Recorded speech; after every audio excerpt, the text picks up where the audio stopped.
अली साहब, आज हम आपसे ये बात जानना चाहते हैं कि सीए और एनआरसी के बारे में आप क्या कहना चाहते हैं?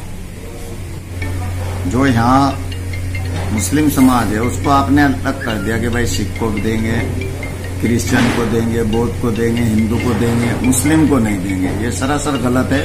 हमारे संविधान ने ये अधिकार उनको दिया ही नहीं, गलत इस्तेमाल कर रहे हैं। और अगर वो लाना चाहते पहले तो जो आधार कार्ड, पैन कार्ड जिस जनता ने उसे चुना है वही उन्हें नागरिकता देने की बात कर रहा है। पहले वो इस्तीफा दे और इस बयान को जारी करके फिर दोबारा चुनाव कराए। जनता अगर चुनेगी उन्हें तो फिर वो कर ले, कुछ नहीं। गृह मंत्री अमित शाह ये भी कहते हैं कि एनआरसी और सीए ये सियासी लोगों ने मुसलमानों के अंदर खौफ पैदा करने की बात की।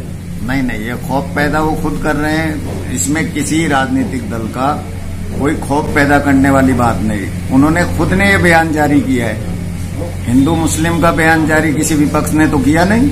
जो मौजूदा सरकार है सेंटर में उसी ने जारी किया। उसी ने ये बात कही कि हम सबको देंगे, मुस्लिम को नहीं देंगे। तो ये सरासर उल्लंघन है संविधान का। माजिद अली साहब, आज मैं आपसे ये जानना चाहता हूँ कि आज आप देवबंद आए हैं, तो देवबंद की सरजमीन से क्या पैगाम देना चाहते हैं? आप क्यों यहाँ आए हैं देवबंद? मैं तो देखिए यहाँ देवबंद इसलिए आया हूँ कि मेरा फुल समर्थन भी है पूरे समाज के लिए, पूरे भारत, हर भारतवासी के लिए। जो मैं तो कहता हूँ इसमें जो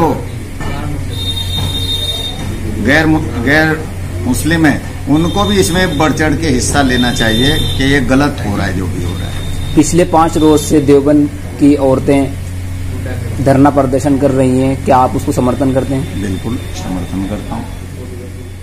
शुक्रिया।